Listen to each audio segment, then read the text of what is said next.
was just rushing in headstrong, and you'd see as soon as he landed, great positioning, great control. That's taken away with Corky first pick. Looking at those bands, do we actually have anything towards high? It's going to be maybe one or two. I don't know if the Lissandra's him. That's more towards balls. Yeah, and it actually worries me a little bit that they are banning out this Lissandra. We haven't really seen it come out from the side of Unicorns of Love, and that's such a powerful pick right now. Well, Unicorns banned it.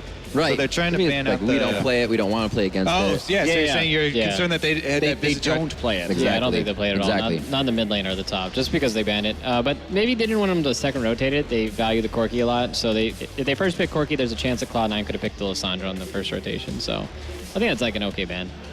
And I love what they're doing right now, too. They take away the Aurelia, they take away the Narn. Now, on their first round of the draft, they take away the Maokai as well. They're really trying to push Vizicachi to his limits right here. It's going to be the Poppy, though. Didn't they play a Poppy into Maokai in their game to get into the LCS? Yeah, he didn't do great in that game. Versus Millennium. So he wasn't the star, but they did win and get in the LCS. Dun, dun, dun. Well, I mean, he might do it again, okay? I don't know how his team feels about how he did last time, but they might. I mean, I think it's an okay pick in Maokai. It's a free farm lane. Yeah. I mean, it's a general consensus right now for top laners. Those are like the 5 main top laners that we're seeing nowadays, so he's probably going to have to dip. All right, so we do see the pickup now. Morgana and Warwick, Black Shield, Infinite Duress to come out. Only a little bit of lockdown. Can't really kick Warwick out of that or Twisted Advance him to stop him with that Black Shield. So good pickup so far. Now Cloud9 actually has to kind of comp around that. We'll have to stop Warwick. But a lot of teams, to put this out there, haven't really been minding that Warwick has been in the game. Yeah, I think it's real. I actually think Cloud9's happy with that. They want to see the Warwick because it's a champion that's not really aggressive pre-6. And it's just going to allow Meteos to do the exact same thing he did last game, where he's just going to get the deep vision in, he's just going to pressure the lanes. And if he can get enough work done in the early game before Warwick hits 6, then I think Cloud9 will have smooth sailing. Yeah, I would be really nervous about running that Warwick against Cloud9, considering that they shut down Shook pretty decently again, their series against Alliance. They handled Infinite Duress really well. They played around it, and it just wasn't very effective. Yeah, and balls this time on Maokai, he won't have to worry about getting, locked down and not being able to use any of his abilities. The Infinite Duress target is pretty much sneaky at this point. Or even Janna. Now he's got so many ways. They have so many ways to sort of knock Warwick off of his target. It's going to be really difficult, especially with how cheap the Quicksilver Sash is. Pop and lock-in, gets hit up in the 5th pick over here for Unicorns of Love. The LeBlanc holding now for Power of Evil. We'll probably see him lock that in. It has been very strong. Actually, it is locked in. Has been very strong for him just on the screen. It looks different. And now we'll see the pickup coming for Lemonation. He's going to round out the team with here for High. Looking for something in the mid lane. We've seen a lot of Fizz. We saw his Talon hover, but we haven't seen the Talon come out of it just yet. I definitely want to see something where High can score a kill early with Lisa and help, because that's probably where they would want to focus. Like getting Maokai ahead top lane doesn't really have the same effect. If Meteos can control that mid lane with High and keep down basically the whole point of power for the whole team, which is their mid laner. One thing I want to point out, Syndra is still up. It's a really good pick against LeBlanc. It's a counter pick. But the problem with that is they have Poppy who's just going to be beelining for you to kill you in team fight. So I think they might want to go with something more mobile, maybe a Fizz. But Fizz is a little dangerous to play into the Warwick. Or something with a shield. Looks like we will get the safety of Orianna once again. And that is locked in for Cloud9. We'll see what they can continue to do with this composition, the Corky to be switched around. So we will see the Poppy in the game. It should be quite interesting. I saw D-Man throw his hands in the air, so I know he's excited to see it. And we are going to be back after this short break. We're going into our second game in this best of 5 here, Cloud9 versus Unicorns of Love. We'll be right back from San Jose Intel Extreme Masters.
Welcome back to the Intel Extreme Masters San Jose in the grand final for League of Legends, where Cloud9 lead the way 1-0 here over the Unicorns of Love in the final best of 5. Coming into game number 2, a couple of little changes. VODS going to be running Poppy this time. I'm really excited about that. I mean, I'm really excited about it, but I also don't think it's going to work against Cloud9, because if they were to have picked the Poppy and Mac Noon was not a person who was playing in North American solo queue and scrimming against Cloud9 a bunch with Poppy, I'd say they wouldn't be prepared. But they're actually really prepared for this because they know how to deal with Poppy. And when we see it, everyone's going to disengage pretty much as soon as Poppy ults and just run away. That's why they picked Orianna and Janna, because both of those people can shield the Poppy alt target, and every single person on their team has either a way of CCing Poppy or running away from Poppy. So when you're running away from Poppy, do you ignore the fact that there's a Warwick, a Morgana, everybody else locking you up? Because there's a lot of covered. And let's not forget, Power of Evil's got LeBlanc as well. That's the fear, right? But it's literally just, when Poppy ults, everybody tries to run. And it's going to be really obnoxious, but a Poppy without an ultimate is really useless. And it's actually a pretty long cooldown. So we'll see. Game of cat I could mouse eat all these is words. afoot, Poppy could go 15-0, because if Poppy gets going and it gets to late game, even if you're disengaging, if she gets the Ghost Blade and the Trinity Force and all the move speed items, it's going to work anyway. Well, I have to say, just to brag a little bit, ESLGaming.com Fantasy. I actually picked 4 people from Cloud9 except Balls and VODS for the top I got lane. the same as well, yeah. I looked this morning before the Cloud9 semi-final. I was in 250th position out of 4,000. So, this game racking in points left, right, and center for that one. And don't forget, you've also had the 3 Cloud9 games earlier on today.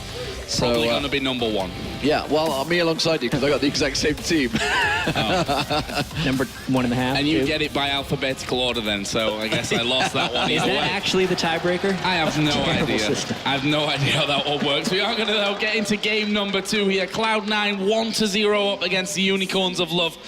And they're surely going to have to try something different here, because Cloud9 honestly outclassed them in game number 1. Yeah, they really did. And I wonder, we were talking in between games, whether or not that was... Whoa! Hello. A little bit of damage. Yeah, well, actually, Hylissang missed the Dark Binding, almost caught on hide, so they were already set for that one, because you saw Kikis running in as well. They were set to try and make a level 1 play. Didn't work out for them. But going back to where we've seen Cloud9 the last few times, we've seen a lot of level 1 invades. VODS is going to eat a sapling there. They're not interested in any lane switches this time, although... Here they come. They want to get that deep ward. They all face check, which is really bad as well there. We did actually see the binding coming out, but not enough damage really at level 1. High had actually come around as well. And these shields could be a problem as well for Unicorns of Love. It's going to be some pretty interesting team compositions working against each other here. We've seen Power of Evil's LeBlanc destroy people. I'm a little bit disappointed in seeing the Warwick, even though it could have tremendous effectiveness, seeing as it is on the 420 patch. But it's just not, in my opinion, it's not his style of jungler. You can only play Twisted Fate so many times, man. Once. Once. Yeah. Well, once you've used that gimmick, the cat's out of the bag. Yeah, it's true. But it's the conventional thing. It's something that, as crazy as Unicorns of Love wants to be, Cloud9 seems very prepared for it. They've played into Warwick multiple times, and I think they know what to do against Poppy. Well, this is the big fight that I really want to see, is Power of Evil versus High. It was somewhat of a null point in the last matchup. We knew that Power of Evil was going to play it passive. It's not something we're used to seeing him do. And throughout this tournament, he has been very aggressive, so we'll see how High deals with Power of Evil's LeBlanc this time. Bjergsen didn't have a fun time on it, that's for sure, but he kind of wasn't expecting it either when he had that Xerath versus the LeBlanc, and again, immediately on his face with that distortion every chance he gets. Yeah, it's just a case of, baiting out the command protect really from High there, and then just diving straight onto him afterwards once that shield has run out. Top lane also, a bit of pressure there from VODS. Balls going down to about half health. And VODS starting out there with a pot, so he'll be able to heal himself up thanks to that. Bottom lane seems to be going a little bit better here for Cloud9 than it did in game number 1, getting themselves that Lucian this time around.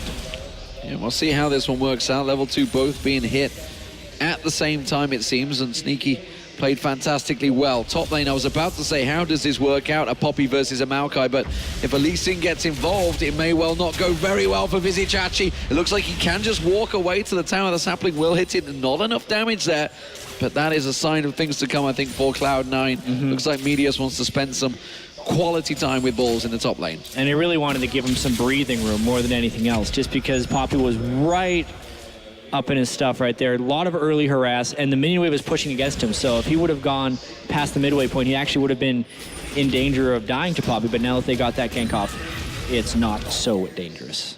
That was Power Reveal going super low, actually getting his passive pop there, and it looks like a recall will actually be forced. Meanwhile, VODS in this bottom lane also falling low. Sneaky getting every chance he can get to get that double tap onto him and just work away on those health points. Meanwhile, High with that damage, forcing, as I said, Power Evil off, will be able to build himself up.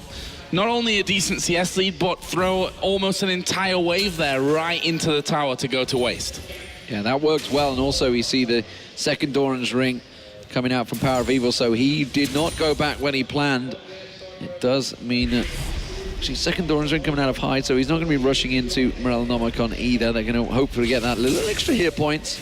I think that's what it's about. Yeah. We've seen a lot of level 6 assassinations out of Power of Evil, and High had some pretty solid shockwaves in the past game. It's just burst protection. Since these guys are most likely going to be doing the Morellonomicon anyway, that doesn't have magic resist, it's almost necessitated, in my opinion, that they get a little extra health, and that's what the double thorns can be used for. So bottom lane, you see how far back VODS actually sitting here. I don't want to get knocked up by Lemon Nation. I see Sneaky managing to hit him almost every single time, despite him sitting so far back on this one. And Hulisang is probably going to be the one that has to protect VODS as he desperately tries to claw some CS back. Already 10 behind, and when there's only 40 on the board overall, that is a significant number to be down, as Kikis will come and meet face-to-face with Meteos over by the Death Brush. Meteos actually missing the Q there, but they may have baited Kikis into this one a little bit, or not. Yeah, Warwick's not going to be doing much. Exchanged. Level 4 in the river. To get back to the bottom lane matchup, though, in a bit, there goes Power of Evil. Yeah, just pulls the burst down, not quite enough, and still see Kikis. He's trying to clear out that pink ward. He's going to get some claws down. Meteor's taking a hell of a lot of damage there. Don't forget that red buff still ticking for Kikis, and they will finally, the battle for the pink ward goes Unicorn Love Way. Yeah, there's a mana discrepancy right there between LeBlanc and Orianna. I think that's the main reason they couldn't follow through, because you think of Lee Sin versus Warwick. Lee Sin's just going to dance circles around him, not let Warwick get the auto attacks off, but he actually got a fair number off in that fight and dueled pretty well. They're going to continue to try and punish, though. Oh, Kikis, wow. Forced to flash instantly there, away from the Q. Could have been death for him, as Meteos will take the big raptor and the buff with it. There's a TP from Vizicachi onto this top lane as well. We'll be going straight in for that Sheen first of all. Meanwhile, bottom lane, of course, was recalled there by VODS, and will be getting the workings of his Phage. Still sat almost 10 CS behind that of Sneaky, who's still yet to go home. And if we remember game 1, it was actually VODS who was fairly far ahead of Sneaky in the laning phase, but then the game really transitioned to Sneaky's favor, because Sneaky's Corki knew everything about team fights. He was valking in exactly at the right moment, dodging pretty much anything he wanted with Flash, and just played immaculately on top of that. That's when VODS fell off. So if Sneaky is winning the lane again this time, we have to wonder, is it because of Lucian, or is he just on another level right now and going to take over team fights? Well, we saw double Doran's rings from the mid laners. Didn't expect it to come out from Balzo, so he himself is trying to stack some hit points in that top there. It's going to delay his Rod of Ages for a little while, assuming that's where he's going to go with that Ruby Crystal that's on there. Expecting a bit of damage to come out of Vizicachi. They have hit level 6, but obviously Vizicachi's ultimate's going to give him a damage bonus if he locks in onto balls and tries a one-on-one. How does this duel go? Because it's been a long time outside of the LCS expansion tournament. Obviously, Macnoon suddenly bringing it back to popularity, it's safe to say. We've seen this Poppy in this top lane. How do we see it working out against the Maokai right now? As you can see, actually, that's pretty good for balls. Listen, finding information on Poppy, unless you're talking to a Poppy player, is hard. Yeah. When a lot of people ask me, hey, is Poppy good? I'll basically be like, I hope not. Because she's a really confusing champion to actually understand the damage trade-offs against her. Against Maokai, she's actually very strong, because Maokai, even if she can get Poppy low, has a lot of trouble killing her. Oh, Power of Evil there, saving that distortion. Actually, Meteos now will find himself behind enemy lines, and he will also have to flash away. So flash for flash. You might say that that favors Cloud9, though, with the mobility of Lee Sin as well. Although, well, it's up against a LeBlanc, who's not exactly the less mobile champion. Whoa, Infinite Duress on high in the mid lane. You can see, but Kikis has gone way too deep on that. Teleport was even cancelled because it wasn't needed. Don't think he was quite expecting that many people in the mid. Cloud9 was, that's for sure. Yeah. Because they knew Kikis was about to hit level 5. Or sorry, level 6. Meteos was 6. They knew Kikis had been farming for a while. They're like, as soon as he's 6, he's going to try and capitalize right away. What else is he going to do? Lemon had the window to roam up in the mid lane. He was in the area just in case. As soon as the ult hit, he flashed in for the extra shield and just made it so Kikis was completely ineffective. Could be double buff control here as well. Double blue buff control, I should specify on that one, after Meteos takes a buff for himself. And you can see on the minimap there that it's respawned on Cloud9's side of the map as well. Hulisang, maybe the one that goes up there to put a ward down and see what they can actually do. Actually, we'll land a binding here onto Sneaky, but his AD carries kind of occupied right now, trying to claw some of this CS deficit back underneath his own turret as Meteos goes low there in the jungle. Not going to die to it, though. That'll be some real broken shard stuff. It's been a while since he's shopped as well, so he's going to be able to get pretty powerful. I wonder if he can finish his warrior enchantment this early in the game.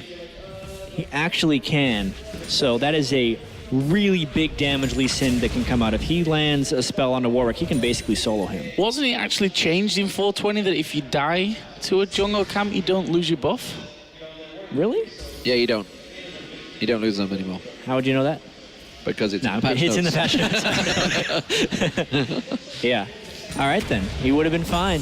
I think I'm right on that. I'm looking You for are Kobe right. to, you know, give me a nod. Yeah, thumbs big up. thumbs up Thumbs from up. Kobe. Yeah. That's a good thing, man. That's all good. As long as Kobe's safe. So, well, Cloud9 at the moment, they have pretty much read Unicorns a lot like a book. They know what is coming, and this time around, without a flash on either Meteos or Power of Evil, it's looking like to try and set something up. Of course, he can just distortion away. Sneaky coming out worse off in a seeming duel down the bottom lane right there. Vizichachi still looking to put some damage back down onto balls. He does manage to get that slam on towards him. Power of Evil, without the blue buff, is going to cause him problems. And oh, hello, this is Cloud9 making a move. Are they going to? Oh, they're going to clear a pink. That's not what they want to do. And they're going to continue on down towards the bottom. Already the bottom lane. They need to respond. They're not moving. They know where they are. They just saw them clear the pink ward, and Power of Evil was in range. Unless they're daring them to come in, they have a teleport on Vizichachi. They know they have a TP advantage, so they could have a 3v4 on a turret with Morgalt, and that dissuades Cloud9 enough to decide against the dive. Well, they've gone completely away from that one. Wow, flash instantly from balls there with Kikis just moving out of the brush. Didn't want to even risk that one at this point, playing it very safe. But listen, Cloud9 understands Warwick. He knows if he gets ulted right there, he is dead. So the instant he saw him, he knew he had no backup. He's not going to have a Janna flashing in to shield him this time. So he just gives up his flash because Warwick was in the area. They know they have to respect it. Well, they do know that Meteos is now coming towards them. Pink ward was put down on the bottom tri-bush. That will get cleared out. Hulisang will not be able to protect that one. Roaming down the river, though, is going to be Power of Evil. He gets instantly spotted out.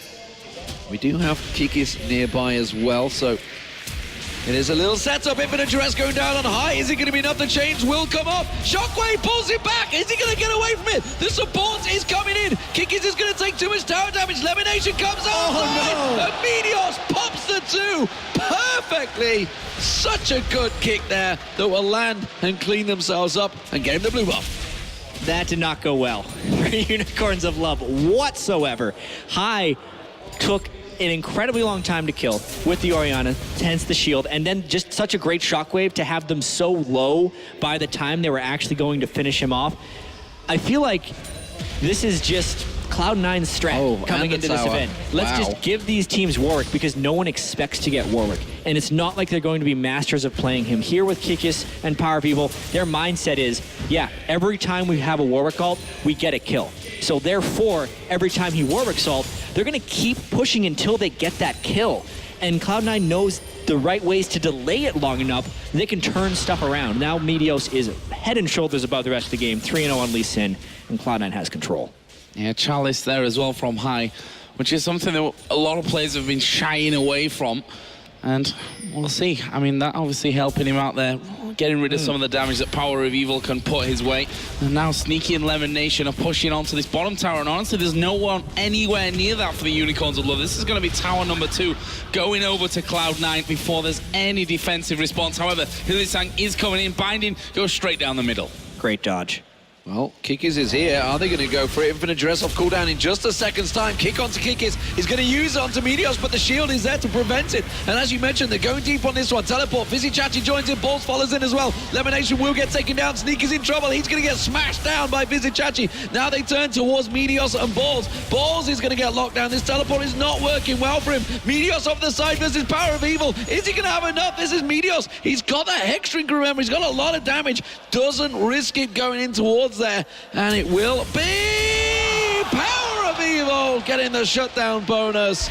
And that was a 4-for-0 to the Unicorns and the Dragon. What a perfect and timely fight there for Unicorns of Love.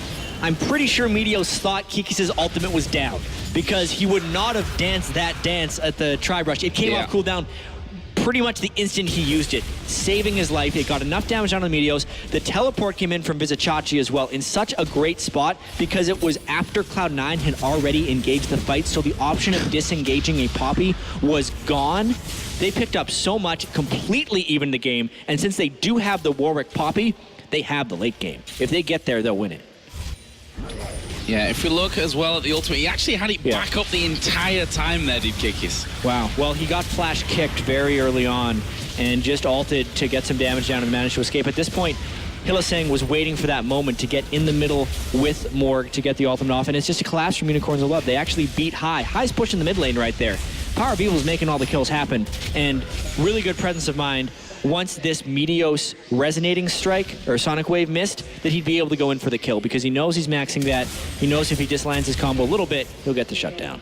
I will say the one thing that I think High took the blue buff, I believe he did, but Power of Evil got himself it, not too sure. I think he stole... Yeah, it may have been from a kill. I'm pretty sure he actually stole Cloud9's as well, so it was a bit of a steal back and forward. Okay. But Sneaky off at the side, Pink Ward being protected.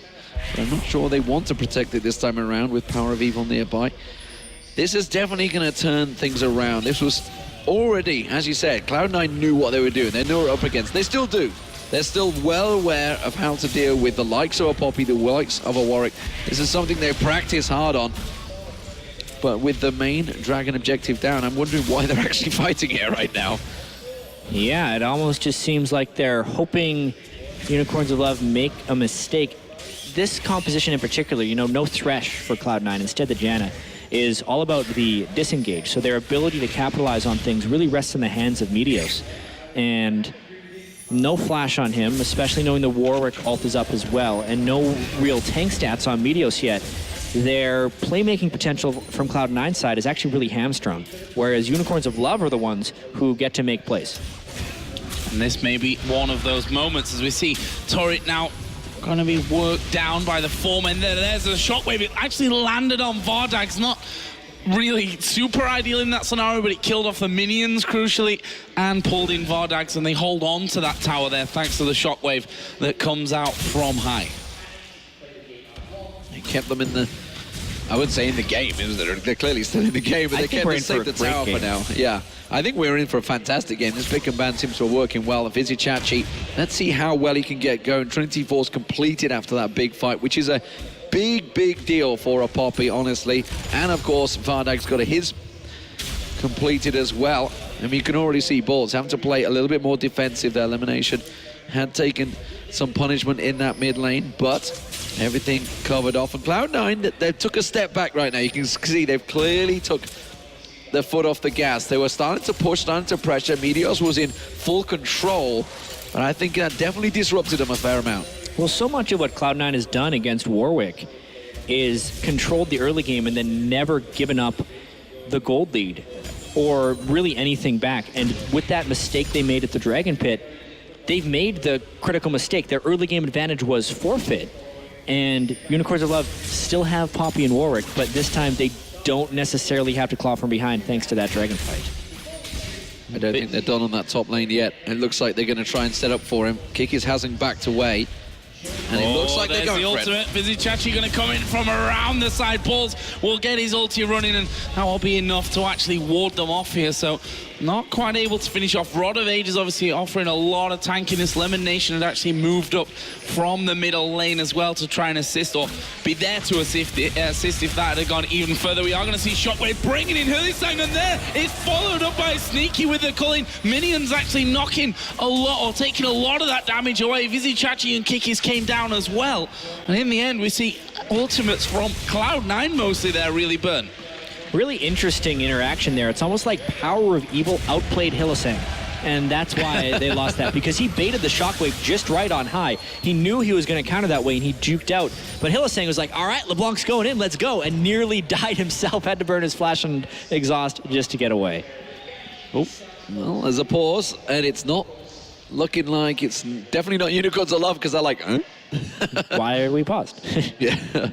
It's the first reaction. I don't know, maybe it is. It looks like it's VODS that's actually paused the game, so looks like he's calls for the pause. You can see that down the bottom there. It's either VODS or Hylissang. No, VODS is definitely the one that's looking towards it. Remember, again, as we were talking with St. Vicious, like, the pressure on these guys, they can't talk right now. They've just had that little play in the middle, a little miscommunication in the middle, and they can't talk about it. And here's the thing we were talking about between games, too, just from a relative pressure perspective. These guys were playing with absolutely nothing to lose yesterday against Team Solomid, and they looked so good. But they get their first dash of a bunch of fame. I know the Reddit threads were like crazy. Power of Evil gained thousands and thousands and thousands of Twitter followers basically overnight. And suddenly these guys have expectations to live up to. Oh, we have to pick crazy stuff and succeed. Oh, we just crushed TSM. We better win this thing for Europe, right? And everyone's, they're the next Cloud9, all these things. Suddenly they kind of have something to play for. So definitely in that first game, they did not look like the same team that beat Team Solomid. And pauses like this don't actually help you get your bearings very well. So that's the thing, right? They beat Lion in the first game, which, you know, I think on paper were the weakest opponents coming into this tournament. They struggled in game number 1 to actually finish that one out. They beat TSM, which, you know, is always going to be TSM at the end of the day, but how good are TSM right now? Yeah. With Santorin being brought in there in the jungle, how good are they at this point? On the other side, Cloud9 took down Pain, who were the better of the, you know, the two teams that went in the quarterfinals that didn't get through, I'd say. And they beat Alliance earlier on, where Alliance took one game and the others could have been with a few different things happening in the Alliance's game. So, I don't know, I still think it's really hard to actually say that Unicorns of Love, are they favorites against Cloud9? Probably not. No. Probably not by quite a margin even. Yeah. As long as they have the nothing to lose attitude in their head, they'll be all right. Because definitely this game, when they were able to turn that fight at the Dragon Pit, it showed some good stuff. And I think they're in a great position to make a hell of a game out of this one. And if it becomes a 1-1 series, it'll be great. Look at Meteos waiting around the side. Is he waiting too long? No, because that tower's taking punishment. I don't think they're going to go for it. Oh, they are. High is still down there as well. Waiting in the wings. Baron, Dragon up in 30 seconds. Oh, this is clever. No, Kiki says he's going to walk into it. They may have pulled the trigger a little too early. Look at Meteos like, no, okay, I won't go. They are so respectful of that Warwick ult. It is ridiculous right there. I feel like High pulled the trigger way too early right there. And some nice LeBlanc poke. Well, the Dragon is 10 seconds away, which is what Cloud9, they know they need to go for. Kikis has gone back. He's got free time in that top lane still at the moment, and teleport available. Kikis has gone back to base, though. So unless he rushes back really quickly, Cloud9 will be able to take this one uncontested. Well, 4,000 HP. Scrying Orb used by VODS. What can they do? Can they steal? No, they can't. Power of Evil tried to dive over there. Phosphorus Bomb came out from VODS. They ended up losing that Dragon over to Cloud9. For now, though, they push in that top lane out as well. Balls will actually TP right back into that and should be able to hold on to it. Quite critical that they're able to get that Dragon to even things out. Now both teams have the 8% bonus attack damage and ability power. 4 members of Power of Evil, 5 members of Power of Evil. Power of Evil is kind of the team. Oh no, was not expecting them to go to Meteos. The chains will be enough, and Team Power of Evil locked themselves up a kill there.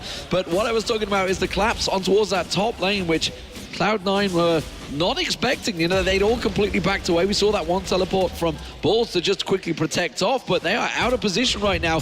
Again, though, as we saw against Alliance, Sneaky off on his own, pushing the bottom lane, and he's going to try and draw them out from this one. Classic Cloud9. They're just hoping that things go well with the rest of the squad.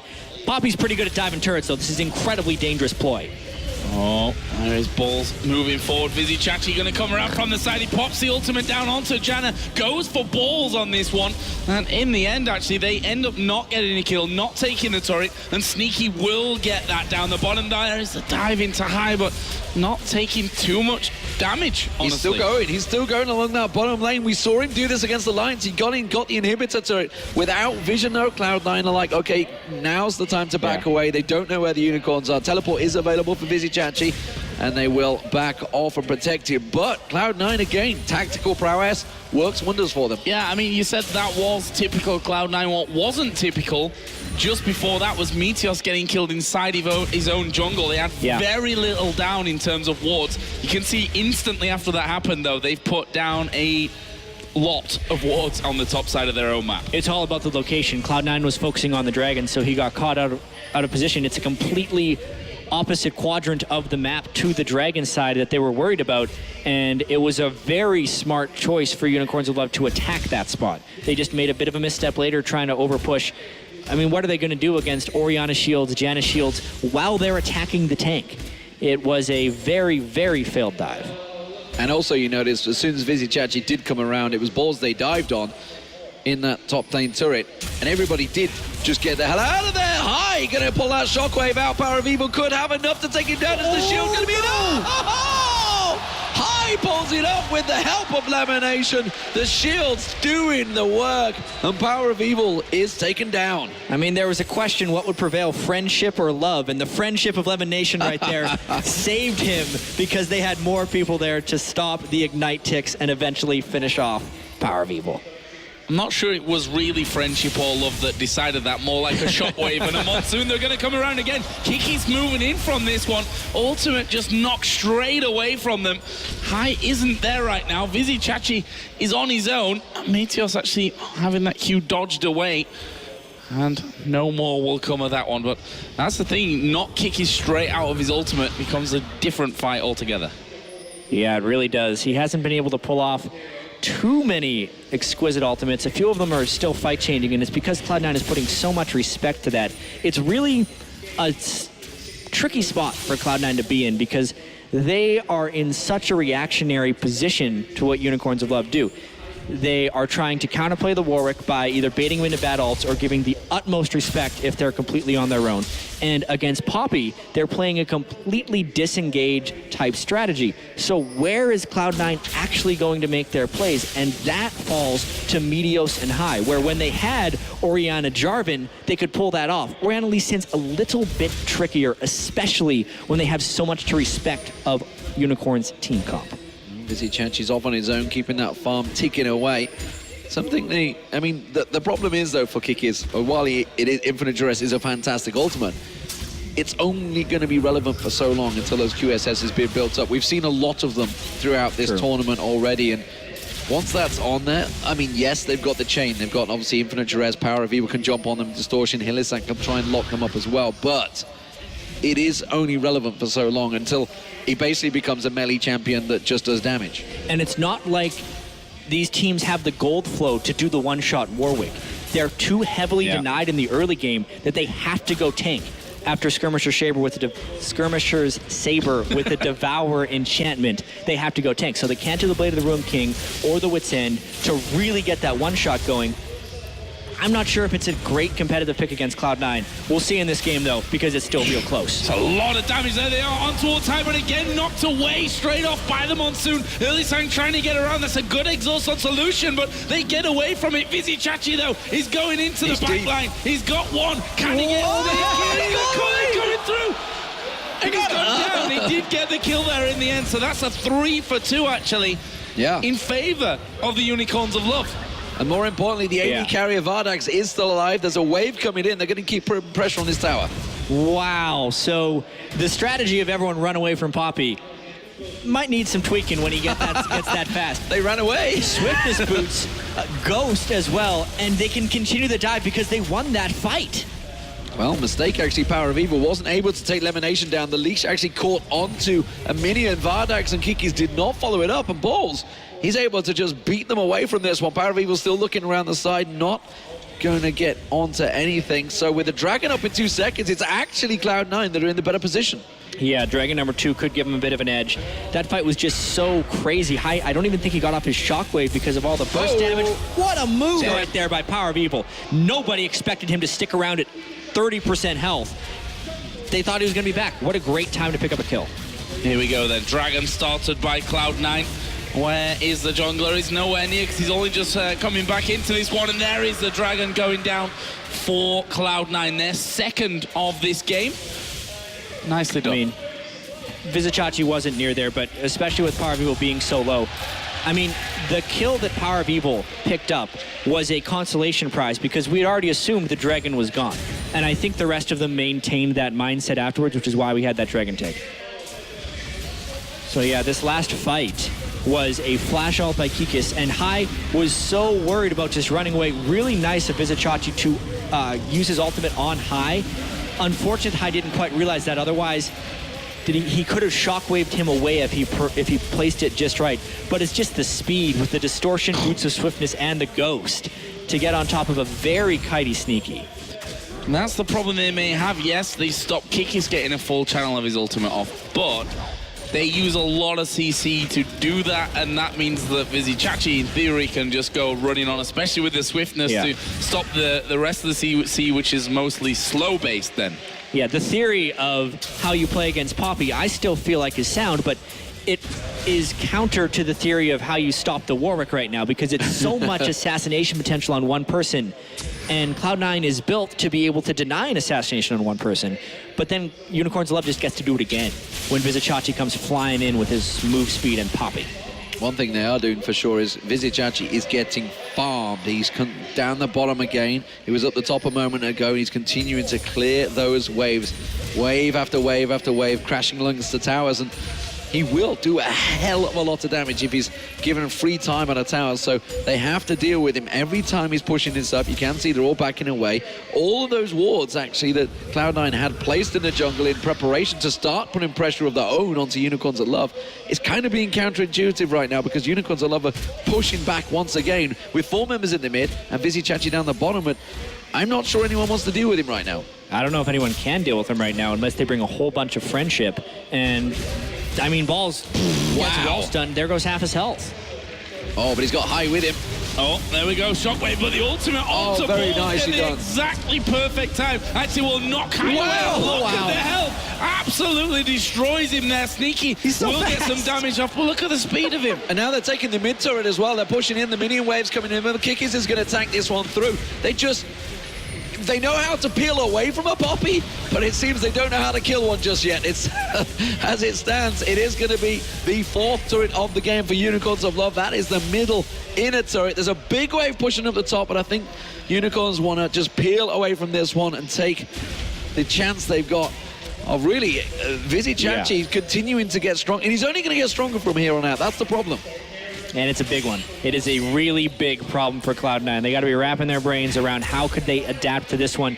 Monty was talking about it early on the analyst desk. Why he loves watching Cloud9, though, is because any situation, whether it be unforeseen, whether they've experienced it before, they seem to usually have an answer of at least a decent percentage play, because things are actually starting to look pretty grim for them right now, knowing the power of the Warwick LeBlanc assassination, but more importantly, knowing the fact that they tried to just 1v3 a Poppy and nearly killed 2 of them their own. So what are they going to do? I'm actually not sure here. Well, he's down the bottom again, pushing in, and it seems that Baron is the answer. Ignore him, go for Baron. Well, there we go. They've got a TP. Yeah.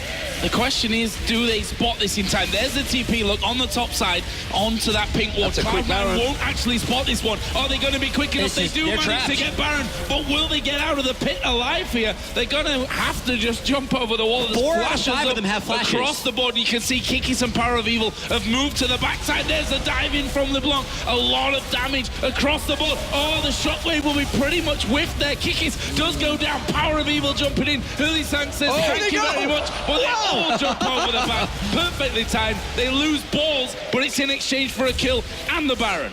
Power of Evil gets a leash. They're not done yet. They're going to keep on chasing. As you mentioned, all flashes are now down. Can Power of Evil clean up anyone? Oh, Dark Binding lands on Meteos. That's going to be an easy pickup. They're going to come around, or is it? Tries to get away. He's not all good yet. He gets out of there. Meteos, how did they not close him down? I think everyone just expected him to die, and instead, he gets out clean. Sneaky did get picked off while we were watching the top lane by Vizichachi. But nonetheless, Cloud9 now have Baron. That was still just an insane move by Cloud9.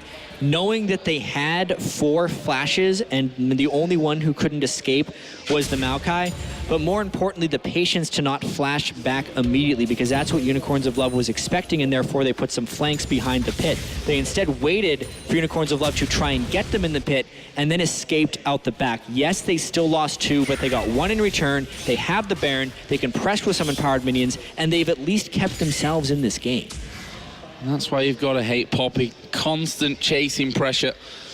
And because of a horrible little yodel face, but that's another, issue completely. And Vizichachi 5-1-2 Brutalizer added in. Obviously, Blade of the Ruin King just adds to the speed that he has before. And he's again on the bottom lane. Maybe if they send 4 this time. They're sending 4 this time. They got a couple of Baron buffs, so that's how they're going to deal with the Poppy this time around. Can they clamp him quick enough, though? He's a quick little bugger, and he's just going to run straight away. She. Well, Vizichachi. I mean, yeah. Dragon up in 4 seconds, though. That's what they want. That would be their third stack, and that is how they deal with it. Vizichachi running away from this one. Look at this, though. He's running into the arms of Meteos, who kicks straight in there. Ultimate will get used. Will he be able to run away from it? Instead, he's going to try and turn the damage around while the rest of his team take Dragon. Look, they're on Dragon. What a play right there, and they still burn so much, but the Dragon is done for. Vizichachi finally goes down. This could be a bit of a base race. Well, Unicorns of Love, they're pretty good at these base races. We've already seen it already. The question is, it's a tricky one. What's going to happen? There's an added element to this one. There's a Baron buff on Lemon Nation, so if he gets empowered minions, it makes it much harder to push. And the Janus shield's coming through. I don't think they're going to win this one. They have to get back. Balls has come through. Power of Evil getting locked up there, taking a lot of turret damage as well. Will he go down? No, he got the shield, which certainly helped out. Meanwhile, on the bottom lane, Cloud9 are going to push them back. The bottom lane is still being pushed. Sneaky and Meteos will get the inhibitor turret. They're going to get the inhibit cell. We are seeing Power of Evil recalling. No, he's actually cancelled the recall, so that inhibitor goes down. No real problem, and now Power of Evil will be chased through the enemy jungle. High will be able to speed himself up a couple of times, and Meteos and Sneaky coming back through the bottom of the UOL jungle. Now we'll meet 3 men. Meteos gonna go deep. Kicks by that. It gets him over the top of the wall as well. Kiki's trying to get in there. Meteos safeguard onto Sneaky. They might lose both of these. The rest of the team finally comes around. Sneaky's still alive. Shockwave goes down. Meteos is in there as well. Vizichachi finally joins in. He's put the ultimate on Janna. Can they now clean things up? He's super low and will surely go down once the ultimate actually runs off. There is a twisted advance, and Vizichachi goes down. That's a 3-for-2. Inhibitor is down, don't forget. The fight just keeps going. Power of Evil goes in again. Oh, he misses the leash, misses the double leash with his ultimate, and the mid turret's now going to go down as well. There's the Dark Binding from Hylissang, nothing to follow it up though. So Cloud9 picking up everything. Oh, Power of Evil locked up. High's going to go through, has no mana left, but it doesn't matter because Balls is there, and they're just cleaning up. High locked off just outside of tower range, and Cloud9, honestly, their tactical play has constantly impressed throughout the Worlds, and once again here in the Intel Extreme Masters San Jose final. What a great control of chaos they have as a team. Everything is going in every different direction. They start winning the base race, but it was so much more than that. The fight spanned pretty much the entire map, and they did come out on top. You look at the stats at the end of the day, the inhibitor is down. Poppy was not a monstrous factor. They can regain some control with wards because now Unicorns of Love is trapped a little bit in that bottom lane, and they've bought themselves a second lease on life, basically. I would say there is a Yomu's Ghostblade being picked up by Vizichachi, so Poppy's not done yet, but again, they're going to go strengthening numbers, try and collapse on him. Warwick did just go back, and this is something that can put damage down on him. It's sneaky. Good Howling Gale just interrupts it. Elimination, the ultimate use on Power of Evil comes in support. This time around, Vizichachi realizes, I should probably back away from this fight. Great job. Lemonation instantly knew that he'd been altered and started the peel. He still have his ultimate off if he needed more for that type of peel, and they're actually starting to take control. It's a game of windows now. With Poppy ultimate down, Cloud9 can try and make a power play. Windows 10. The window. What are you talking about? Window. There's a window of opportunity. He's talking about a different kind of windows. Anyway, Cloud9 pushing through onto that inhib turret in the middle lane. Power of Evil will dive pretty deep, not doing really much, if any, damage though. They are, however, clearing out those minions pretty quickly. But how long will they be able to hold on to this one? Power of Evil playing a dangerous game, really diving in. If anyone's quick enough to actually get one element of CC off onto him to lock him down, I think they can burst him out. Well, the Baron buff is down at the moment, so Cloud9, while they've had a lot of control, they need to be a little cautious in this because it may have given them a little bit of a false confidence. They are dealing with super minions on the bottom lane, but they could easily lock up still. Infinite Duress still available. Power of Evil getting the poke in there. That's a deep dive from Balls, but he's locked him up and taken him down, and that is a big, big problem. Balls is going to get focused on by Vizichachi. Vardax is taken down. Cloud9 could just run through the base with the 2 AD carries down. Well, Vizichachi does have his ultimate back up right now, and it is so hard to push against the Poppy inhibitor going down, but I don't know how much more they can get. They're going to try for something. Well, super minions are all in there. The Nexus turrets are already falling here, which is pretty bad for the Unicorns of Love. Vizichachi may give it one last try here to hold on to this game, but he will be held out of the fight for quite a while. His ultimate will run away. And the minions, they need to push them through so they actually tank up these turrets. They'll start to move in there. Second Nexus turret will be finished off here. 5 seconds for Power of Evil. 10 seconds still for Vardax. Nexus is being hammered away on. They're picking up more kills. The Nexus will go down, and Cloud9 pick up game number 2 and move on to game point here at the Intel Extreme Masters San Jose final. What a battle that was right there. Cloud9 had their hands completely full, and just when it seemed like Poppy was at a point that was too much to handle, Cloud9 handled it. They played the entire map, they took the Baron, they used the minions, they capitalized on the fact that he was consistently split away, and they just made the better decision so many times in a row. And that's what I said about Power of Evil, you know, diving in. Someone's going to be ready to CC him at one point if they're quick enough. This time it was Balls who got dragged the entire way into the base. But once you get rid of one there, I mean, you're going to be able to break through that defense. And Cloud9 stepping up once again. 2-0 now. Can they close out this final 3-0, a whitewash final? Well, I mean, we talked about, obviously, how they would control Vizichachi, and it was just great tactical play. That's what they do. And again, sneaky down the bottom lane, pushes in. He'd caused the problems already because he'd already put pressure on that inhibitor turret and took it down himself. Yeah. And the fact is, they just pushed in and followed through. And then while they tried to get that mid, it was possibly the right choice at the right time, but they reacted so well to it. Cloud9, they knew exactly what was going to happen. They just like, okay, we'll cover them off mid. It's as easy. We got it covered. Yeah, one more game. That was the game that Unicorns of Love was supposed to take, I think. Yeah. It's going to be tough for them to come back in game 3. Well, we're going to find out if they can do that. But first of all, to break down the game, we're going to send it over to Riven Hunt and his band of merry